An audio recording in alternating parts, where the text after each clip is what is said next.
চলে গেলেন ঢাকা বিশ্ববিদ্যালয়ের সাবেক উপাচার্য আ.ম.স. আরিফিন সিদ্দিক।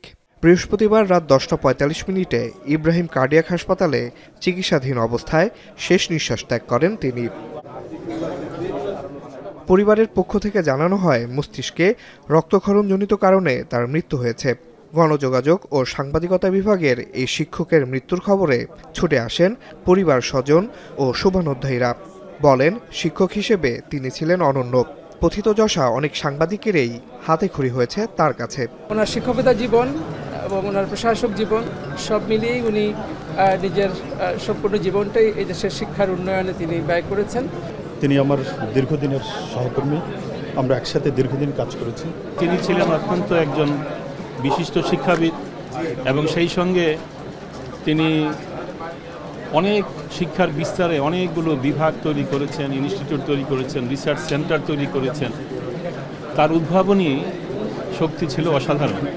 পরিবারের পক্ষ থেকে জানানো হয়, হঠাৎ অসুস্থ হয়ে পড়লে গেল 6 মার্চ হাসপাতালে ভর্তি করা হয় তাকে। সেখানে বৃহস্পতিবার অবস্থার অবনতি হলে আইসিইউতে স্থানান্তর করা হয়।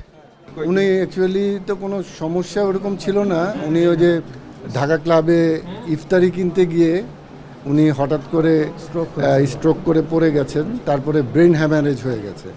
ওই ব্রেন হ্যামারেজ হয়ে যাওয়ার পরেই ওইভাবেই গত বৃহস্পতিবার দিন দুপুর 2:30টার দিকে ঘটনা ঘটেছিল।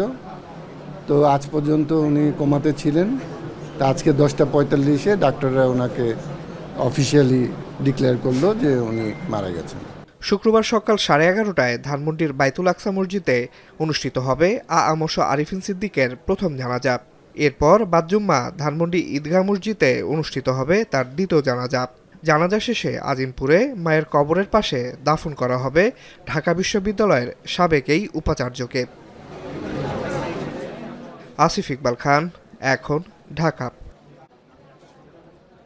মাঠের অলরাউন্ডার আমি, আর ঘরের অলরাউন্ডার টাইলক্স।